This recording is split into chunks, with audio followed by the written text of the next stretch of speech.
want to speak to Ramogi TV and Ramogi Radio. Thank you very much, Trevor, and most welcome with Victor to my home here. I've lived here for very long.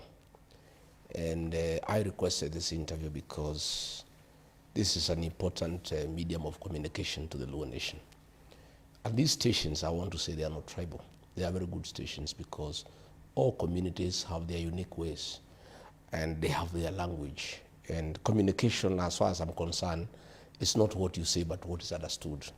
People understand their language better. So I sought to talk to the Luo Nation through this medium because I felt that there is a very deliberate attempt by William Ruto to create a wedge between me and the Luo Nation and my community, the Mount Kenya people, and a lot of false narratives and an attempt to create a bogeyman, somebody whom the Luo Nation can hate for no reason. And I thought it is important that I engage the community as to what I think about the community, our relationship, the past, the present, and the future, and possible areas of cooperation. And also is my responsibility as a leader in this country when I see a community is being taken in a certain direction that my community has been taken through before. I have a responsibility to tell them, wow, here, be careful. We have seen it before. I can see the trajectory, and what has happened to me and my community can happen to you, so be careful. And they make the decisions. And you see what we do, Trevor, when we talk to people. You just talk to them. Whether they agree with what you say or not, that's up to them. Whether they accept your advice or not, that's up to them. If they reject it totally, that's up to them. But once you talk to them, your heart becomes free and your conscience is clear. All right. You're perceived in that region that you're talking about as being primarily against the Luo Nation because of your strong statements over time. Do you have a problem with the Luo community? Far from it. I have nothing against the Luo community. I have nothing but admiration. I'm a great admirer of the Luo Nation. And my history with the people from that nation is very colorful. I am a student of political science, and the people who have made me who I am, the professors and doctors who took care of my politics at the University of Nairobi, are from the Luo Nation. The late Dr. Nyangira took me through basic concept in political science. The late Dr. Katete Orwa was my mentor at the University of Nairobi. Professor Wanyande was a great lecturer, and today I owe it to them for my politics because I know a lot. In my employment life, I was mentored by two great public servants, three public servants from the Luo Nation. Samuel Eric Oreta was the district commissioner for Kiambu, a great man from Kedube.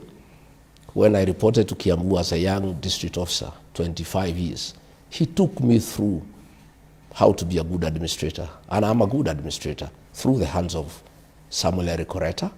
I went through Peter Aburu, who was my district commissioner in Kakamega. Later on, he became provincial commissioner in Nyeri. He took me through mentorship. The late Hezekiah Oyugi, Kalam Maduong, that great administrator, I worked under him. I have good relationship with the Luo community, and I must tell you, I trust the professionals from that community, like many of us do. All these rich people you see here in Nairobi, all these very educated people, they are doctors, are from the Luo community. Professor Ogutu is a great doctor at the Nairobi hospital, and I had challenges with my stomach for many years and had to see many doctors until somebody recommended that I see Professor Ogutu in 2016, and the matter was settled. If I go to Nairobi hospital and Professor Ogutu is not there, I go away unless it's an emergency until I see him. Our architects, the people, the men who designed this house, Architect Ouma, a great architect, he designed this house for me 30 years ago. And even when I have to do my interior in Nyeri, wherever I am in my family hotels, The professionals from the Luo community are great people. Okay. A structural engineer Ogutu, he has done all my structural work. Okay. I have many artisans who work for me. Okay. You know, Yeah. I have very great respect for the Luo professionals because they are really professional and they are very proud of their work. Okay. They are people you actually cannot avoid if you are serious Kenyan. All right. So anybody saying that I have a problem with the community, far from it. I have nothing against the community. We have had problems politically. Okay. And when people are opposing each other, when the late Raila Odinga was an opponent of Mwai Kibaki, I was for Mwai Kibaki. So ordinarily, there was a contest between my community and the Luo community. Asante sana, asante Yeah. sana. Labda nikigusia kidogo, tukisonga nyuma kidogo, kuna wakati ulikuwa katika msafara wako wa kwenda Kisii, ukapitia Bomet, kuna matamshi mengine uliyoyasema ambayo ni kana kwamba ni kudhalilisha hii jamii ya Kijaluo. Labda producer ungetupatia nafasi ya kusikiza ili tuweke jambo hili kwa muktadha, jinsi ulivyozungumza ukiwa na wale watu kutoka maeneo ya Bomet County. Labda tusikize vile ulivyozungumza kwa hiyo hadhara.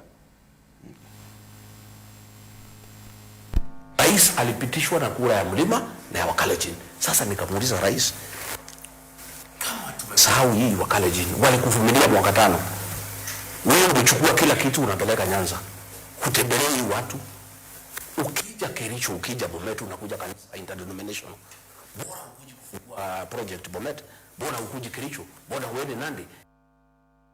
Je, unayajutia hayo matamshi ambayo yanaonekana kuidhalilisha jamii ya Kijaluo? Hapana, mimi sijaongea vibaya.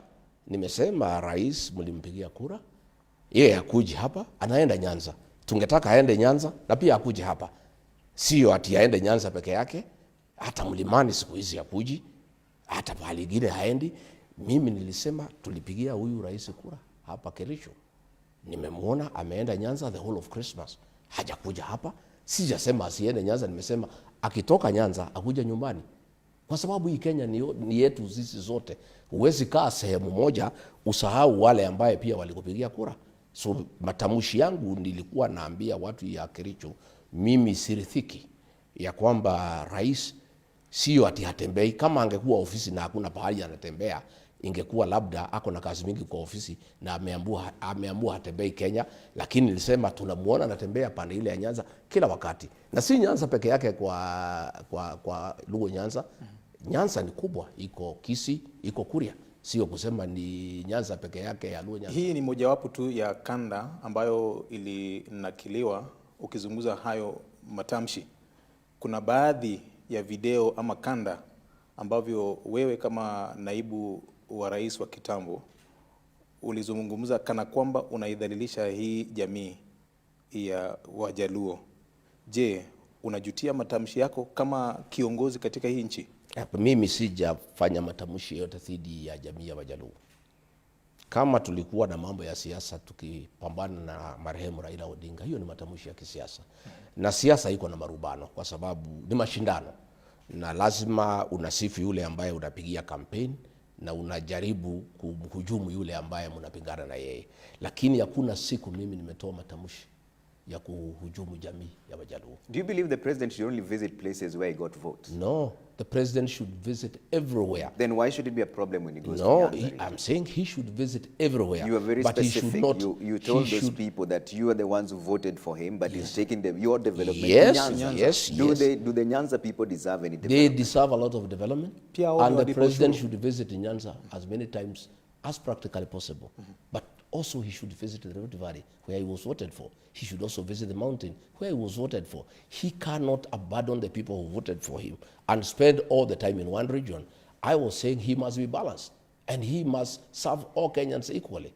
But he cannot pretend that he has forgotten there are certain people and he knows them because he voted for them and he has no time for them and he has time for others. So I was calling for balanced development. When you're with the president, he used to travel all over the country. Why is it that when he's heading to Nyanza is when you raise those issues around him needing to travel to places Not where he got necessarily. votes? I just gave an example at that particular time. Do you accept that he's been to the other parts of the country as well? I gave that example at that particular time of a Christmas period because the Christmas period he spent all the time in Nyanza. And now, do you believe that he's visited other parts of the country? Well, I've seen him go to Western. Okay. I've not seen him go to the Rift Valley. I've not seen him come back to the mountain. He should visit all parts of the country. Okay. And he should visit all parts of the country and do real and tangible development, not to go to insult people. That I agree. Let him visit everywhere, including Nyanza. Let him also remember that he has his people in Rift Valley, he has people in Coast, he has people in Ukambani. He must visit everybody. That statement inspiring the president to visit Nyanza in itself is contradictory, because you have been quoted as saying there are people with shares and others don't. Do you believe the Nyanza people now have shares in the government? Well, the Nyanza people are talking about shares every day, because it's the way politics are done. You're the one who started the conversation on shares. Today, okay, those are my students then they are learning very well. So do the Nyanza people Odinga, have shares? Everybody should have a share in government. And what they are asking for is the right thing. And that is what I was asking. They removed me from office. The ODM people removed me from office for asking for shares for the people who voted for the president. I have had Oburu Odinga, I have had Suluhu and other leaders in ODM telling William Ruto, if you want us to join you, we want 50% shares in your administration. That is the same thing I was saying. But they removed from office and say talking about shares is a very bad thing. And that's why I've been saying they are very hypocritical. You know, shares is about forming government. When you join somebody in a coalition, there are certain expectations. And it's all about shareholding. You agree. If we vote for you, what is there for us? Because politics is about interest. And I have seen the ODM people. They are actually very bold. They are asking for 50% shares. I've heard the governor of Mombasa saying that they want the seat of the deputy president as a reducible minimum. All they were accusing me of is what they are practicing. So there is really nothing wrong about a discussion about what will happen to you when you form government. So unasema wewe huna tatizo lolote na jamii ya Wajaluo. Hayati Raila Odinga alipoaga dunia, hukuonekana katika ile hafla iliyokuwa Nyayo Stadium, hafla iliyokuwa Kasarani, hafla iliyokuwa Mamboleo, hata hafla iliyokuwa kwake wakati wa kumuaga. Saa hizi ni miezi mitano, hatuja kuona kama unaenda It's true. I sent condolences to the late Raila Odinga, and I had planned to go to the Nyayo National Stadium. And I got information that some goons had been arranged to attack me, so that it could create conflict between the Luo Nation and the Kikuyu Nation. And I applied my mind as a senior politician, as a strategist, and I realized that it was a very important occasion for Raila Odinga and his followers, and it would have been imprudent for me to seem like I have brought chaos into a very solemn ceremony that was very, very important. I planned to go to Bondo. I also got information. And you know, from where I'm coming from, for the longest, I've been attacked by goons in this Nairobi, and most of them have been organized by a senior civil servant from Luo Nyanza. The goons that have attacked me in church in Kariobangi, in Mweki, when I was coming from the airport, were organized by a senior politician from Nyanza, who is also organizing goons in Nyanza. The ones Do you that have evidence for the that ones that statement heckled, that you're making? yes, I have. The ones that heckled Orengo were organized by the same person. So I have also my own intelligence. I get to know what goes on in the security sector and in the country. So when I learned also in Bondo that there were plans to attack me physically as a strategy to create a wedge between the Kikuyu Nation and the Luo Nation. Because what would have happened if I was attacked in Bondo, the Kikuyu Nation would have felt very bad and create an enmity with the Luo Nation. And the Luo Nation had nothing against me, you know. In fact, let me tell you, the last time I was in Luo Nation in the company of William Ruto, when I was his deputy, I was given such rousing welcome in Migori, in Homa Bay, in Siaya, in Kisumu. For the 4 days we were in Nyanza, the Luo Nation welcomed me like a king. So I knew, you know, people who have dirty schemes of trying to create a wedge between the two communities wanted to attack me at Nyayo National Stadium and at Bondo to create conflict between the two communities. But I'm too smart of a politician to fall into such hands. Ameshazikwa, kuna baadhi ya delegation bado wanakwenda kwake alipolazwa, lakini bado hatuja kuona. I did call my mama Ida Odinga, and I gave her my personal condolences, me and Pastor Dorcas, and we did place a request that we would like to go to Bondo. and she told us that things were still quite heavy, and at the appropriate time she will give us an answer. We are still waiting, and if the family tells her, in fact I was ready with my elders and everybody, but we cannot go to a home unless the owner of that home tells us come. Are you saying they've denied you entry? No, they have not. Because it's been 5 months and you've not been there. She told us. Why didn't you go to Karen? She told us to wait, and we are waiting. Yeah, you cannot force yourself into somebody's home. I'm an elder. I'm a leader in this country.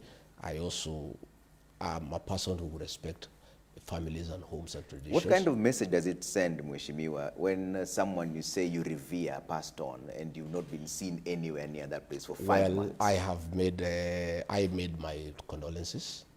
I have passed my condolences to Mama Ida Odinga.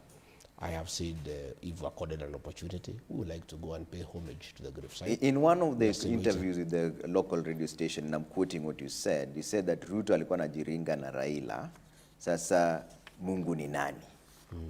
Why are you celebrating the death of the former prime minister? I'm not celebrating. That is your own interpretation. You can't what put was words your in, interpretation? You cannot That's put, what you said. You cannot put words Did you not say what I said? You cannot put words in my mouth. Muktadha wa hiyo matamshi ilikuwa nini labda?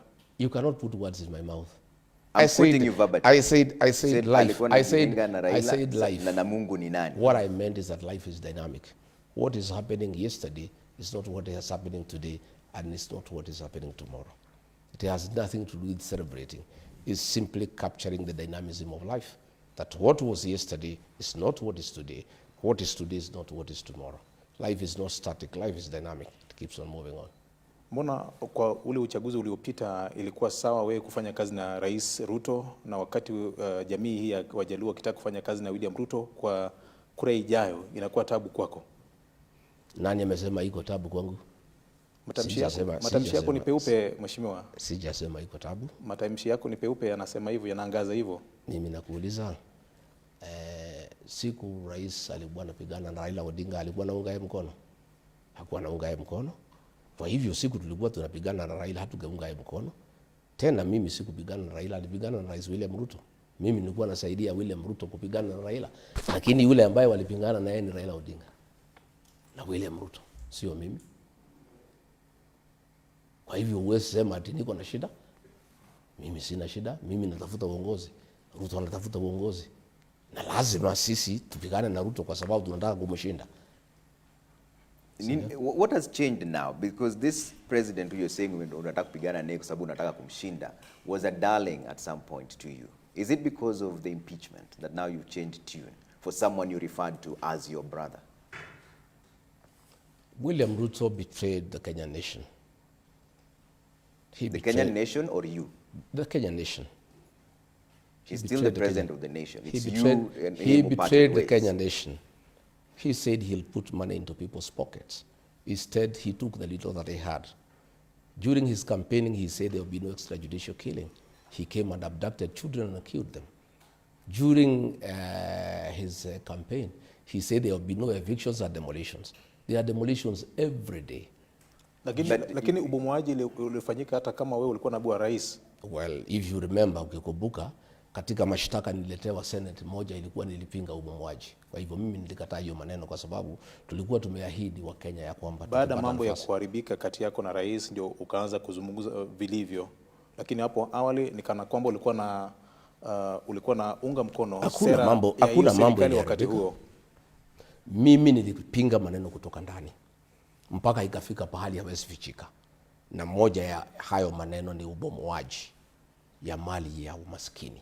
Kwa sababu tukitafuta kura tulikuwa tumesema hatutapinga, hatutabomoa mali ya watu maskini bila kuwapatia pahali ya kwenda, na hatutabomolea watu usiku. Hiyo ikaanza kufanyika, mimi nikapinga. Kwa hivyo mimi nilikataa mambo mingi kwa sababu huyu muungwana tulifanya kampeni na yeye na tuliahidi watu mambo mingi sana. Na wafuasi wangu ni wengi sana. Na wakaanza kuniuliza maswali. Huyu jamaa uliletea sisi na ukatuambia ni muungwana, mlituahidi hii na hii, mbona mmekeuka? Kwa hivyo mimi nikaanza kupingana naye na kumwambia hapana, tulikubaliana hii, mbona nageuka? Mpaka ikafika pahali ikakuwa ya kwamba hatuelewani. Ndio. Let's talk about housing for a bit because it's one of the projects that you're talking about here, and we've talked about demolitions. At some point, and I want to play that soundbite for you, at some point you said that you don't understand how someone can go against the housing project. And at some point you also changed. Listen to what you said. Why would anybody is in his right frame of mind have a problem with slum upgrading? Why would anybody in his right thinking have a problem with having affordable housing for Kenyans so that they can live with dignity? Hii housing imelazimishwa wa Kenya kutoa housing levy kwa lazima. Hiyo pesa sasa imechukuliwa, imepeleka kujenga soko, kujenga mashule, kwa sababu imekuwa conduit ya wizi. What changed, Mheshimiwa? Everything changed because I was deceived. I believed William Ruto of all the things he told me and the people of Kenya. And many Kenyans believed him. Many Kenyans believed him. Today they feel deceived, I included. I really believed housing was a good program to create employment. I believed him, 100%. I believed it was the right thing because he is very convincing and I had no reason to doubt him. Until it came to my knowledge that it was all a scheme to create wealth. The president bought 2 factories that manufacture steel. They are the ones. Which factories are they? Yes, I have. Do you have the There's evidence? one called Apex and another. The president bought a tiles manufacturing company. He bought Baburi Cement. All these factories he bought are the ones that are supplying construction materials for affordable housing. And that is why he needed to create enough money by taxing Kenyans so that his businesses can thrive. Why should Kenyans trust you now, and yet you're the same person who said that you don't understand why someone because this housing? only a fool doesn't change his mind. So if you're deceived then, are you deceived As now? I told you, life is dynamic. You get on knowing people. Today, Trevor, you are this. Tomorrow, I know you differently. So then William Ruto was very convincing. He came to us in the mountain with the Bible, and we trusted him because we are Christians, basically.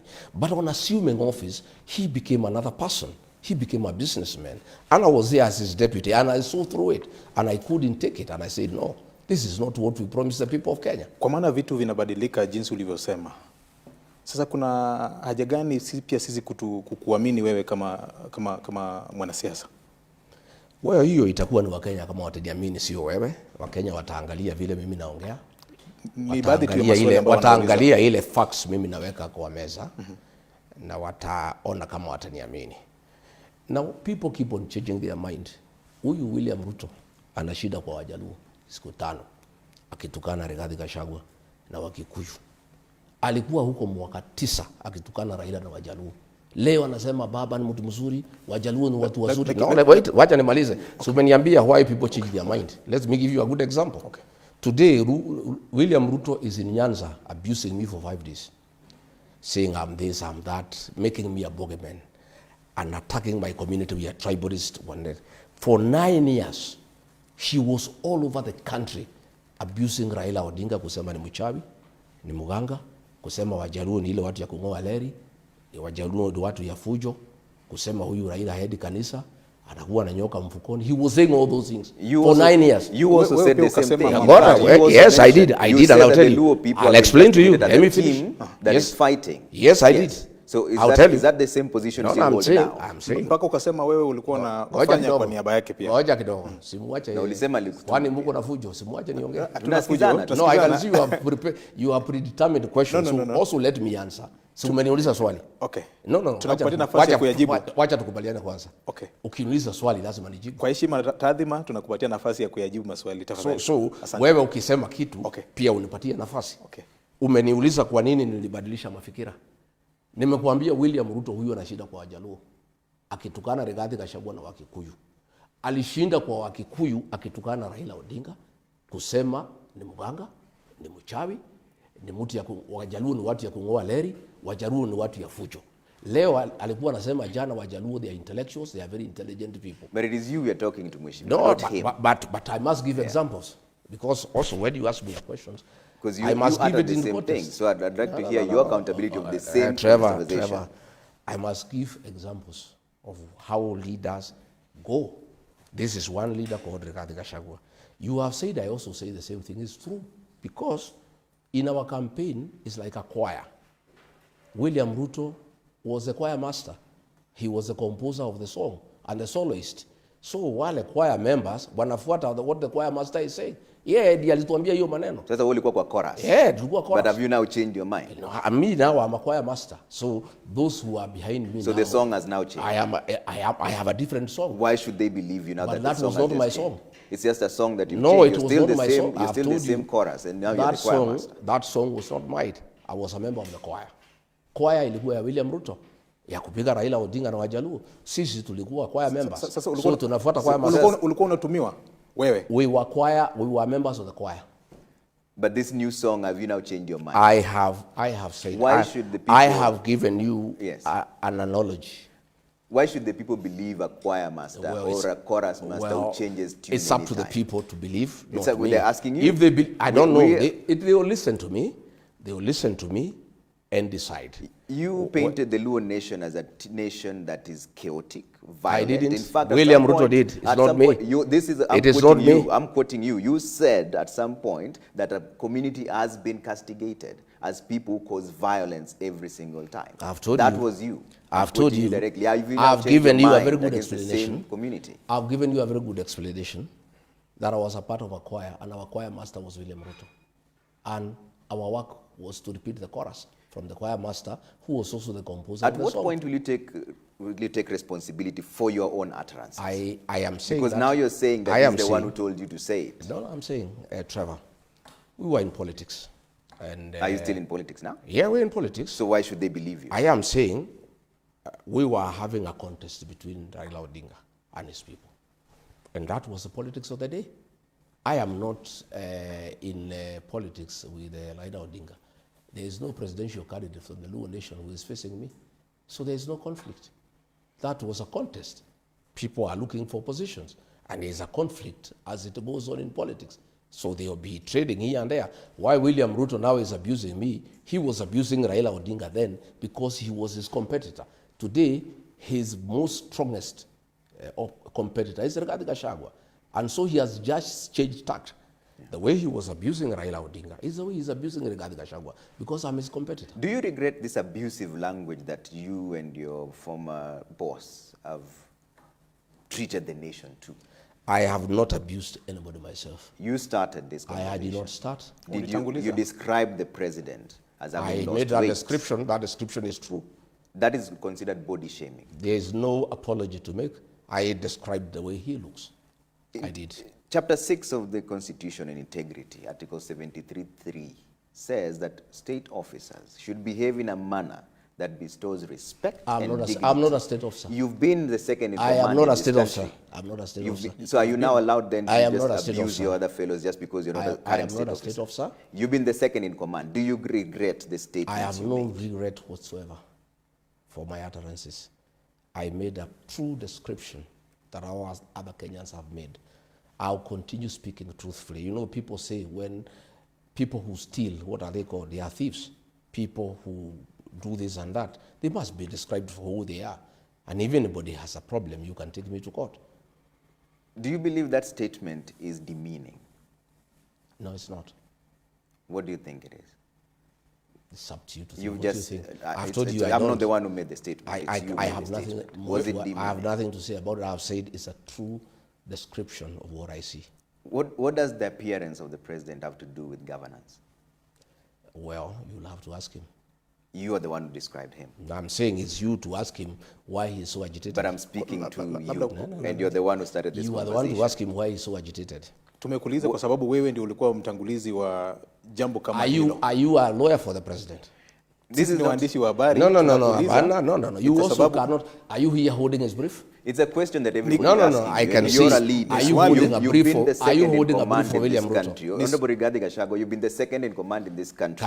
And you're now thinking of being the head of this country. Have you condemned him? Do you think those statements were regretful? What I would ask you to, have you as a president, whether he has regret? I'm speaking to you now, not to the president. We'll speak to the president at the right time. It's you we are tumekuuliza kwa sababu tuko na wewe hapa na wewe ulikuwa mtangulizi wa hayo I don't think this interview you hold brief for President William Ruto. We're not holding brief for in my view. We're asking you to be accountable for the words that you said.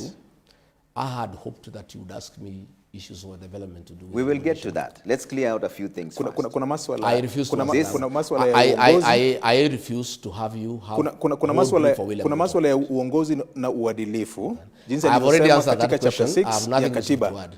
That question I have answered. I have Will nothing you to add. apologize to the people No, I for cannot. what you did? I have no apology to give to anybody. Let me bring up a soundbite of what you said after this back and forth between yourself and the president. And you said that tumefikisha mahali tulikuwa tunataka. Let's play that soundbite so that you just refer to that conversation. Sasa nimeona umekasirika vile nilitaka. Mimi nilitaka wewe ukasirike. You lose your temper. You lose your cool. You stop being presidential. Sasa Kasongo amekuja bahari nilikuwa nataka yeye. Ameteremuka chini. He is no longer presidential. Amekuwa mtu ya propaganda na fitina. Is Yes, the politics true. of insults True, what you want? true. He is where I wanted him. In the politics of insults? Yes. Is that what you want? Because that's whom he is. He has been on insults all his life. He's been insulting Raila Odinga, Uhuru Kenyatta, everybody. He has been trying to be something else. But I know him. I wanted him to come out in his true colors. That's where he is today. Abuse, pettiness, gossip, that's William Ruto. He is where I wanted him to be. Do you believe that is also describing yourself? Because you're the one who started this conversation. And you've just said there that tumefikisha mahali tulikuwa tunataka. I have said Is I that the wanted politics him. you I have want? told you I brought him where I wanted him to be. That's what I wanted. Na And he is where I wanted him. jinsi ulivyonena hapo awali, hii tabia yake ambayo unasema ni kutupa cheche za maneno makali, uligundua lini? Nini? Uligundua lini hii mambo ya wakati tangu zamani. kitambo sana ama wakati tangu zamani, natuliwa katika tangu hatamu ya uongozi? zamani, lakini nilikuwa nafikiria akipata kiti ya rais atabadilika. Hajabadilika. Hajabadilika. Amekuwa tu vile vutu ya matusi. Alitusi Raila mwaka 9. Sasa amerudi tu pahali alikuwa. Sasa ni kubadilisha tu Raila tu Rigathi Gachagua. Wewe ukamtusi Uhuru Kenyatta ile enzi, hata Raila wakati mwingine ukamtusi. Tofauti yako kati na yeye iko wapi? Nafikiri tuongee mambo ya maana ile itasaidia hii interview. Kuna masuala ya uadilifu na uongozi. Hiyo nimekataa. Kwa sababu sasa mnataka ikue hii interview ni mambo ya matusi. Mimi nimesema rais amekuwa akinitukana Nyanza for 5 days. Siwezi kuwa na interview kuendelea na mambo ya matusi ile rais anafanya Nyanza. Hiyo nimekataa. So you don't regret the statements that you made? I have said I have no regret at all. Okay. I have not abused anybody. I have just described a situation that is true and everybody knows it is a true situation. I have no regrets whatsoever. Okay. Let's talk about this broad-based arrangement. President William Ruto has been forging an alliance with the broad-based arrangement on ODM, which you strongly advised him against, telling them that they will regret working with him. What did you mean by that? That? What did you mean by the broad-based government will regret working with President William Ruto? Well, I was in coalition with William Ruto, and the minute he became president, he turned against the people who elected him. I know him. So, I cannot tell the Luo nation what to do. But I can only give a word of caution that Raila Odinga, in his greatness, has one great legacy. He founded and developed and grew a strong political party. I'm on record publicly saying how I admire, when he was alive and when he's dead, I admire ODM party and the quality of leaders that came through ODM. Will you be willing to work with ODM?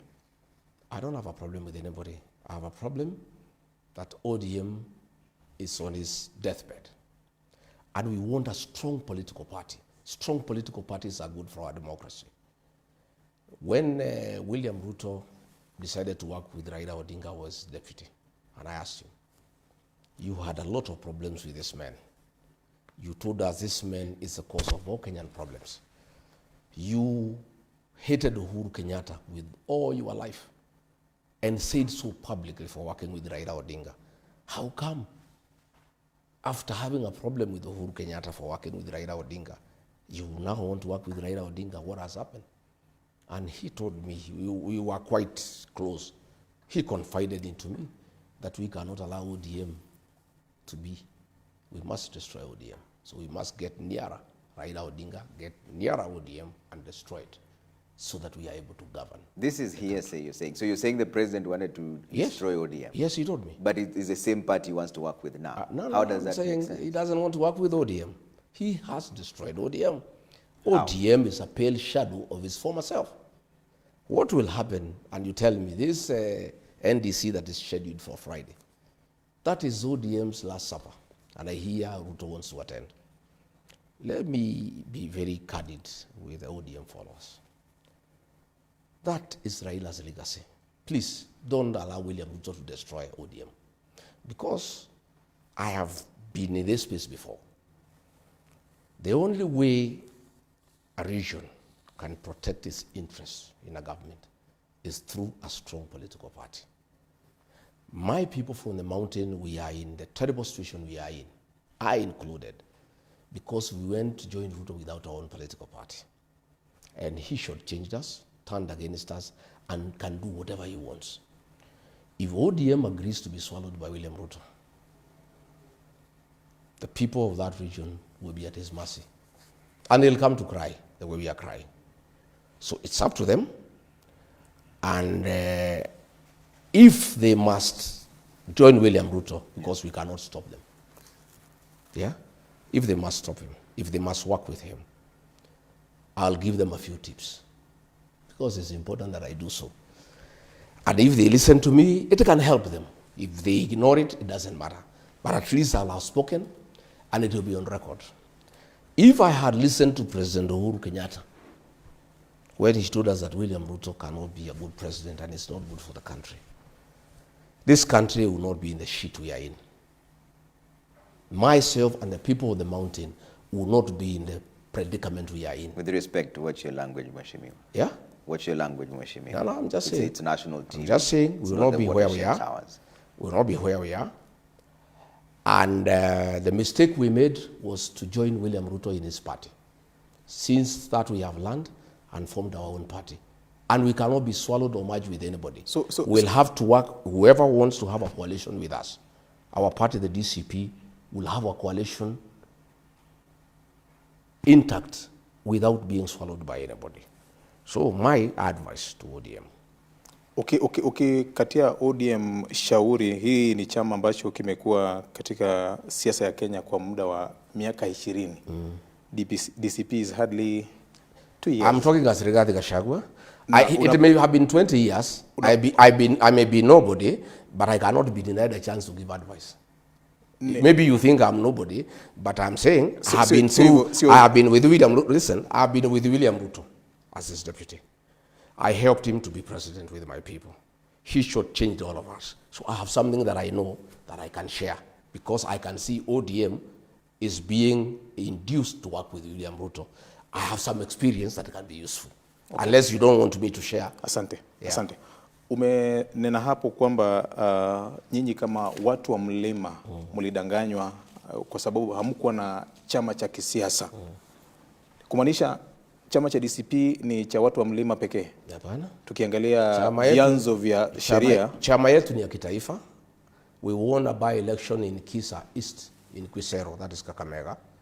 We won a seat in Narok Township, that is Narok in Rift Valley.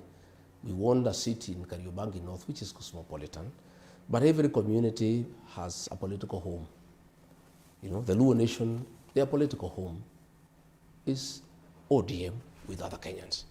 The mountain people, their political home is DCP with other Kenyans. The Kalenjin, their home is UDA with other Kenyans. So every community has a home politically, and that is the way it should be, and it must be that way. But I'm saying, what ODM should do, my honest advice, because I can see it being destroyed, and I can see them along the way crying the way the mountain is crying.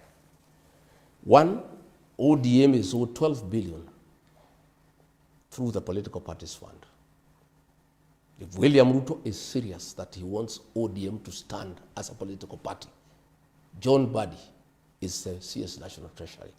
They should reduce, ODM should demand 12 billion shillings owed to ODM to be released to ODM, so that financially they are independent and they can chart their own course. Number two, The president has been to Nyanza and made many promises.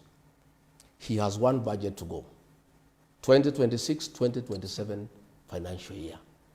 Before the elections and after, he made a lot of promises to the mountain people.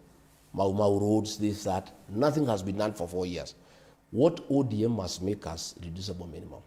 All those projects he has announced, they must demand that money be reflected in this last budget. Because if there is no money in the last budget, yeah? If there is no money in the last budget, that is just a campaign gimmick. Asante. Listen, let me say a few things I want to say. That money should be reflected in the budget. And it should not be a token. If the project is 1 billion, you can't put 50 million in budget for the next financial year and say the project is funded. The money must be put in the budget.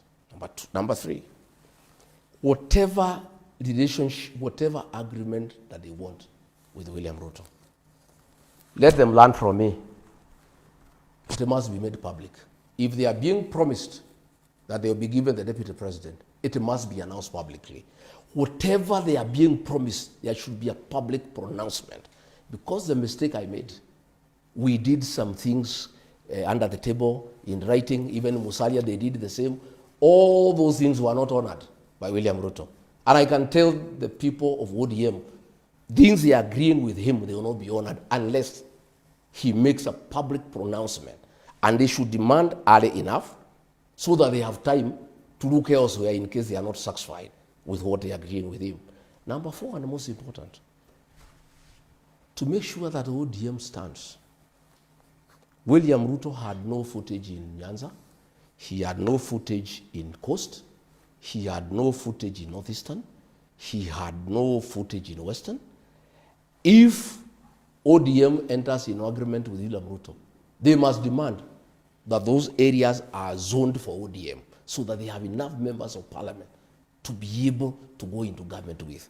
But if they open up their strongholds to William Ruto and UDA that has no presence in those areas, they will be swallowed. And that is what is happening. Once those things are done, then if they want to enter into a deal with him, they are safe. And I'm just sharing this because, in my community they say, if you are bitten by a black snake, when you see a rope, you run away. A rope that looks like a snake. And I'm just saying, because I can see what is happening, I can see the same deception. The time he is spending in Nyanza, every day he is there. He spent more time, he was 9 years in the mountain. Nowadays he doesn't come. The same script. He was coming to the mountain, promising us goodies, promising us heaven, promising us all manner of things until we elected him.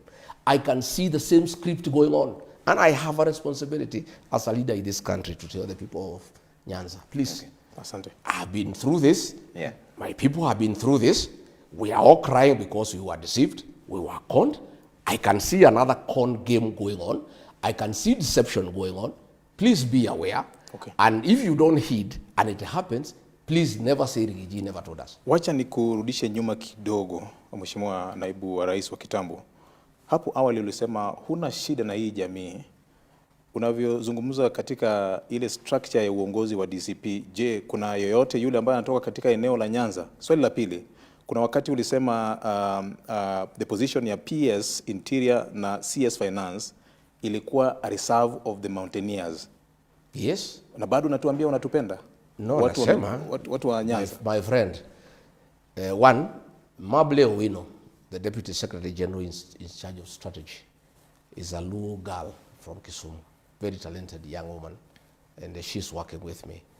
When I was appointed Deputy President, my Chief of Staff was George Makagoy from the Luo Nation, a great administrator. Lakini aliondolewa baadaye akapelekwa mahali.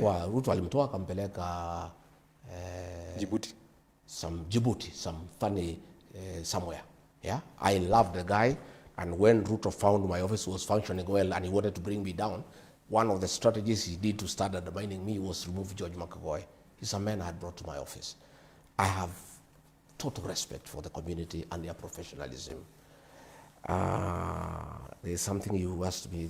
You said, CS Treasury. CS Treasury, yes, it's true. Just the way ODM is saying, deputy president is irreducible minimum. Before we elected William Ruto, we had some demands and we agreed. And those are positions we negotiated. We had negotiated for National Treasury, CS, for CS Interior, for CS Agriculture. That is the way negotiations are done. And I was just saying, what we negotiated, you cannot take away. It does not mean that I have a problem with whoever I was giving. I was just saying, what we have negotiated, give it to me. Just the way we are saying now, I have heard Governor Mombasa saying deputy president is a reducible minimum. If they agree that they are given deputy president, if they are shortchanged, they must complain. That's the way these negotiations go. So myself, I was quite right in saying, whatever we agreed, we delivered. You had said, give me your votes, I'll give you this. We give you our votes, and what we gave you are taking away, I'm saying is wrong. Ukiangalia hiyo ratiba ya wale mawaziri ambao katika baraza la mawaziri ya Rais Ruto, kuna baadhi watu ambao ni wanane kutoka eneo la Mlima Kenya. Yes. Does it bother you? Does it worry you? Not at all. In terms of representation in the cabinet? I negotiated for the mountain in exchange of votes. ODM is demanding 50%. Is there anything wrong? You demand, you know, my friend. This you know, this is politics, where the problem is. Politics is a game of interest. This is where the problem is. So what about the other nations and the other tribes? But have that you asked? talking about? But have you asked? That conversation. Have you asked that Oburu when he is talking demanding about, 50? What will happen? That to the rest of is the a conversation they're having, and I'll speak to him when we speak to him. Yes. But we're speaking to you now. The Mount Kenya region has about 8 CSs, more than 15 PSs, and more than 300 in this cycle of government in terms of leadership. Is that fair distribution of resources and appointments, considering my brother Trevor, we had a political negotiation. William Ruto wanted votes from the mountain, 4 million votes. We gave it to him, and we say in exchange, this is what we want. That's the way politics are done, and that's why I'm saying ODM cannot agree to dissolve, because if they dissolve, how will they negotiate with William Ruto? They've not had a conversation of dissolving, but I'm asking you, because you're a leader of the opposition now, and if you have a negotiation with ODM, will you then offer them the 8 slots and the 15 PS? My friends, the dynamics of those negotiations will dictate what will happen then. We are not yet there. Let's not cross the bridge before we get there. Negotiations are informed by the parameters that exist at that time. William Ruto had been rejected by all other Kenyans except the mountain. He was desperate for the mountain vote. So we also asked him, we are the only people who are willing to back you. Coast rejected him. Northeastern rejected him. Nyanza rejected him. Western rejected him. Nairobi rejected him. Nobody else was willing to back him. The mountain was the only stupid region that could not see through him. We were conned, and we have accepted our mistake, and we are going to correct it. But since we are the only ones who are available to support him, we demanded as much as we could, because that's the nature of negotiations. But now, if we are in a coalition like now, we are with so many other people, I don't think we can demand that much, because whoever we are with, we are many of us, you know. But that time, other than the mountain, nobody else trusted William Ruto. They knew him, and they knew whom he is. Do you understand history is repeating itself. As we speak today, only that region seems to believe William Ruto can be anything. And that is why they are demanding 50%. And I think they are quite right. Because the mountain doesn't want him. Coast doesn't want him. Everybody doesn't want him. So the people of ODM in Nyanza are saying, wow, since nobody wants you, can you give us 50%? Do you understand why people are a bit shy to deal with you because of the strong language that you use? Even right now, when we speak about a conversation, say you are shy dealing with me. You have just don't said, talk about other people. You've just said the Mount Kenya region were the only people who are stupid enough. Yes. That tagging is where the problem is. No, we were labeling communities. I have said that is a feeling in my community that we were conned, and we did not see it through the con. We were conned, and we have accepted, and that is a mess. Is a language everywhere. We were duped into electing somebody who cannot lead, a businessman who has, reaped the country, who has taken over all the businesses in the country, who has ordered abductions and extrajudicial killings, who has spoiled relationship with other countries. We were duped. And when people are duped, how do you describe them? And I have said myself, I was stupid. I have accepted. I was stupid enough not to see through William Ruto. And that's why I'm saying I don't want anybody else to be conned. I don't want anybody else to be duped. I have a responsibility as a Kenyan leader to tell other people whom I can see they are being conned. You here, you guys, you are being conned. I have been through this with my people. We were conned. And if I don't tell you, because myself, I feel terrible because Uhuru Kenyatta had warned me and our people, and we did not listen. And we can therefore not blame Uhuru Kenyatta because he had told us, this man is not fit to lead. This man will make sure there is no country. The same has come to pass in Uhuru Kenyatta's lifetime. I don't want any other community to fall into the same trap when I'm alive and when I have a mouth to tell them. And that's why I'm telling the people of Luo Nyanza, hey, be careful. And if you must go to bed with this man, can you demand the following? Will you approach ODM and have a conversation around coalition with them? Because Wiper has given that coalition, but DCP has coalition making is a continuous process.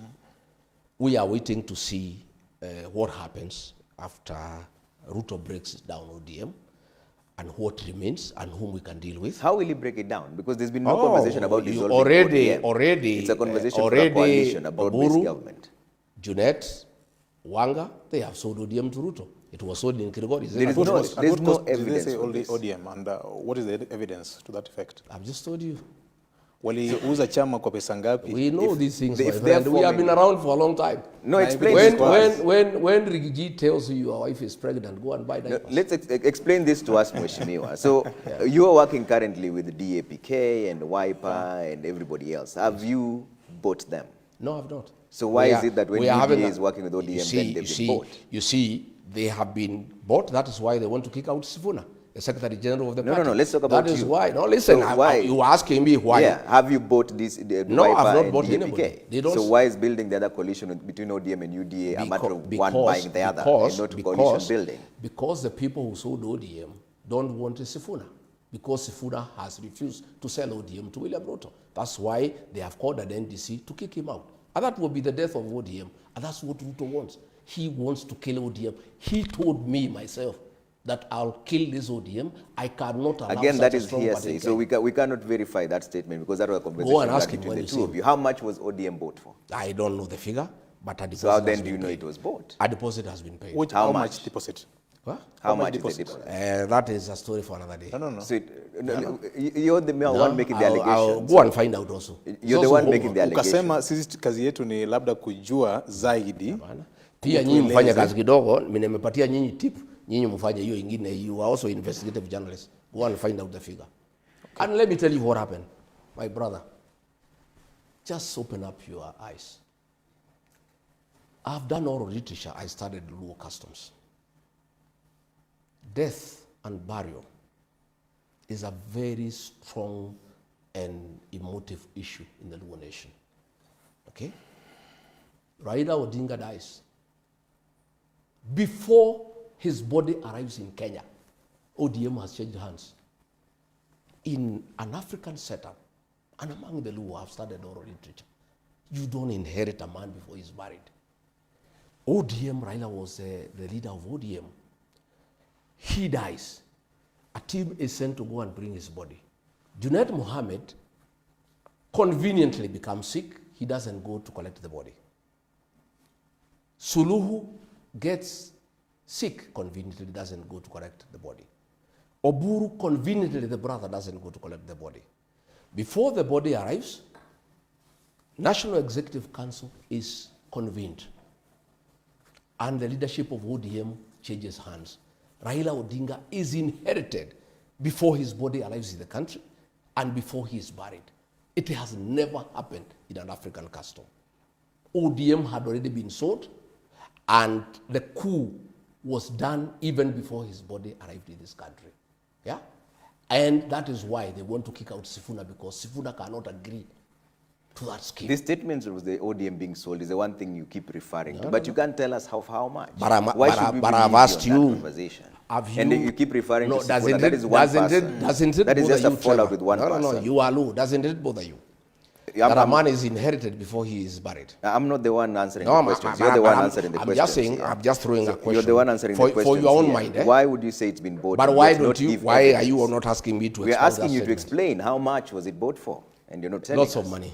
How much? A lot of money. What was the deposit? Lots of money. Is it because one person leaves, then now a party has been bought? Lots of money. And I've asked you the same question. Have you bought Wiper and DAPK, the ones you're working with? I don't know why you want to bring Wiper and DAPK. Because it's a coalition. You're the one who's told us you've been in politics for long. So we're trying to understand. I don't know why you your want to lens. play advocate for William Ruto. Aren't you bothered as a law that ODM is getting finished? You should be bothered. That is your vehicle. That is a vehicle that Raila Odinga developed for the community. Is it for not giving you an opportunity as DCP maybe to be solid and work with? To do what? To work with with ODM. the ODM. I am saying, And even accommodate. I am willing to work with like-minded Kenyans, like-minded political parties. But I am saying we are still waiting. We are observing the political space. The destruction of ODM is imminent. Whatever little will be left or whatever will go away, we'll see whom we can work with. The Wanga, Junet, Oburu wing will go with William Ruto. Whatever else remains, because I've seen Akina Sifuna, Akina Babu, Akina Orengo, they are steadfast that they don't want to destroy Raila's legacy. They want multi-party democracy to work. They want a strong political party. The Akina Orengo are very clear that you cannot finish ODM. Is that the wing of ODM you want to work with? There? Is that the wing of ODM? I don't know what will remain. Let's see what happens on Friday. You just said that they are I'm just saying. and that's the Linda Mwananchi team. I am where listening. James I'm Orengo is Edwin listening. I'm Sifuna. listening. Are you working with them? I am listening to Orengo. I'm listening to Babu. I'm listening to Sifuna. And I agree with him that we need good, strong political parties for Kenya's democracy. I'm in agreement with them. So you're likely to work together? Yeah, why not? Have you had a conversation of working together? Not yet, but why not? Politics, as I told you, is dynamic. We can work together. Okay. Yeah. But are you willing to have a conversation with Oburu Oginga? I have no problem. I can work with anybody. Okay. I can work with anybody who wants to work with us. We have no problem. Including President William Ruto? What? Are you willing to work with President William Ruto? No, I'm not willing to work with President William Ruto. He's bad for the country. He's destroyed the Kenyan nation. We had very good education system bequeathed to us by Mwai Kibaki. Free primary education. He has destroyed it. We had day secondary school bequeathed to us by Uhuru Kenyatta. He has destroyed it. We had Leader Mama, destroyed. He has sold public assets, Safaricom, Kenya Pipeline, JKIA. But all these are being done by the approval. We have a shell of a country. But are being done by the approval of the National Assembly. No. Which is an entity given that mandate to do so. There is no approval. And by the way, the National Assembly is also captured. Yeah, it's not a house that now represents the people of Kenya anymore. It's a captured house. Including MPs who are allied to you, you say are captured? Mine are the minority. The majority have the way. When did this Damascus moment for you appear? When you now noticed that the person you described as your brother is running the country down? 1 year down the line after you were impeached? 1 year down the line after we came to office. 1 year we had problems. But you never said anything. I said it that year. I said it internally. You only talked about this after your impeachment. I said it internally, but when I was still in office, I said not. Why didn't you resign? Why should I? I was not elected by William Ruto. I heard him saying that he gave me an opportunity. He didn't give me an opportunity. I was given an opportunity to lead by the people of Kenya. The person he has given an opportunity is Kindiki. I was elected by the people of Kenya, not William Ruto. When you were friends, in fact, I'm quoting you again, you had said that President William Ruto, you were not to be known if it wasn't for President William Ruto. In fact, at the time, you were having a camaraderie with him, saying that he's been holding the hands of other leaders, including yourself. Why has that changed now? That was then. But that does not make me daft. Because I was friendly with William Ruto, I have no brain. The minute I started seeing the country is headed in the wrong direction, I told him no. When I was in office, my friend, if you remember, I called a press conference in Mombasa on 26th of June about abductions and extrajudicial killing and told him off. I said, Mr. President, don't call our kids criminals. These are our sons and daughters. I stood with the Gen Zs when I was in office. At that point, there was already a conversation about your impeachment. But don't say, no, that was June. Impeachment came in October. I didn't speak when I left office. When he sabotaged the war on drugs, on the fight against drugs and alcohol abuse, in Nyandarua, I told him on his face, why is your CS Interior and PS Interior sabotaging the war on alcohol? I heard him saying that I was taking money from cartel. They said you are extortionist. Yeah, he can say whatever he wants to say. If that was true, it should have been one of the charges of the impeachment. It wasn't. That is an afterthought. After I have really put him to task and I have created a huge one-term movement in the country that is sending him home. The reality of one term has just sunk to him.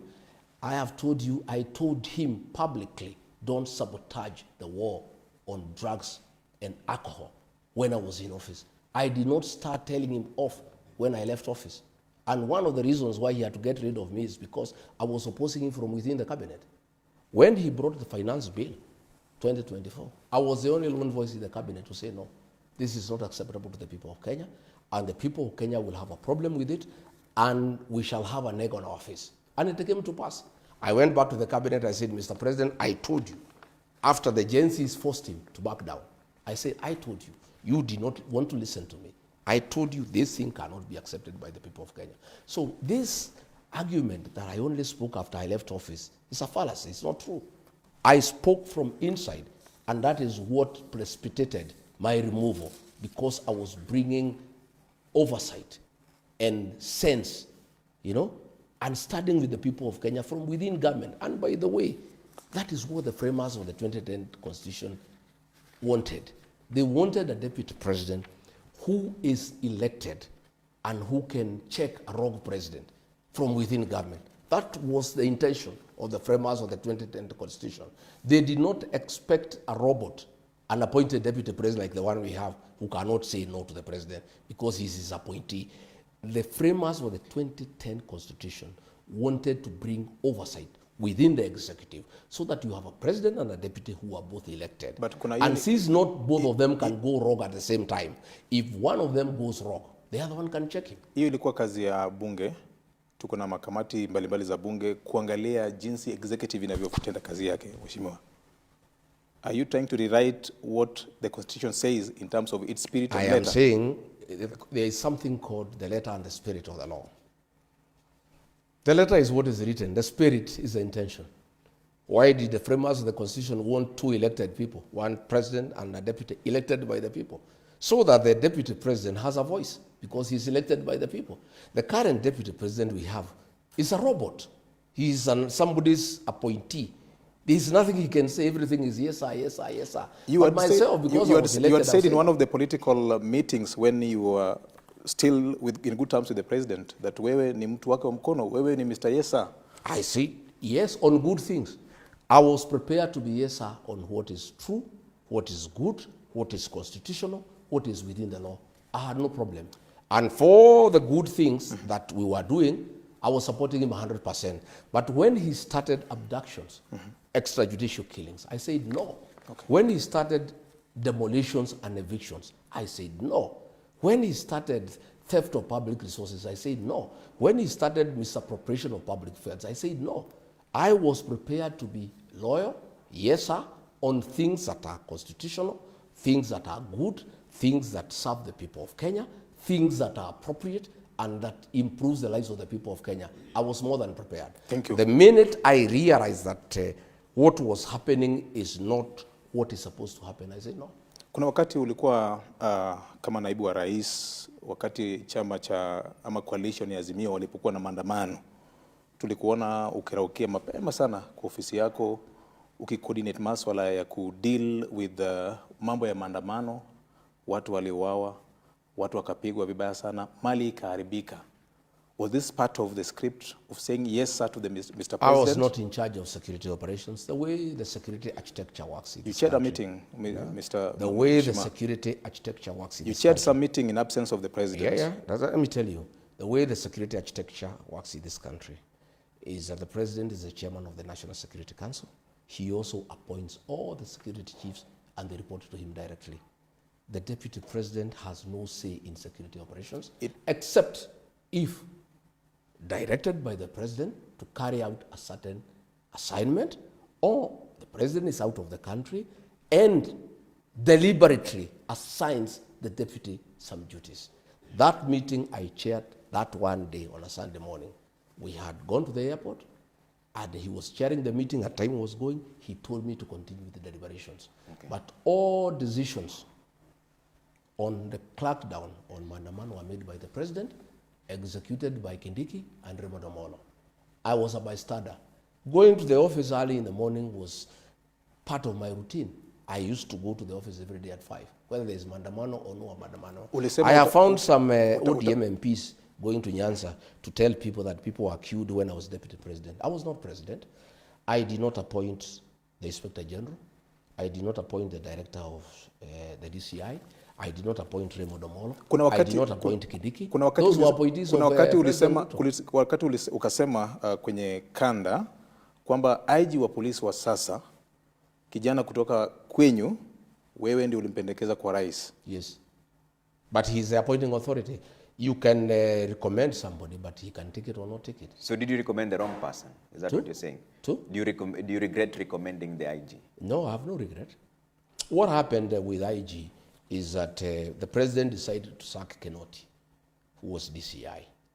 And I didn't have a problem with it or say because he's the president. And I demanded that if Kenoti is sacked, I need a replacement from Meru because that is a position the people of Meru were enjoying. And so Kome was identified and I took part in that identification. But I don't take responsibility for his actions. The fact that I said this guy is okay, but the appointing authority is the one who made the final appointment. I made so many other recommendations which he ignored.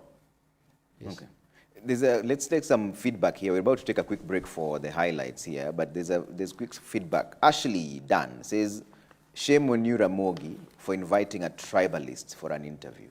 How will you shake off this tag of being a tribalist? Well, to start with, if tribalism is speaking one's language, then Ramogi station should never have existed.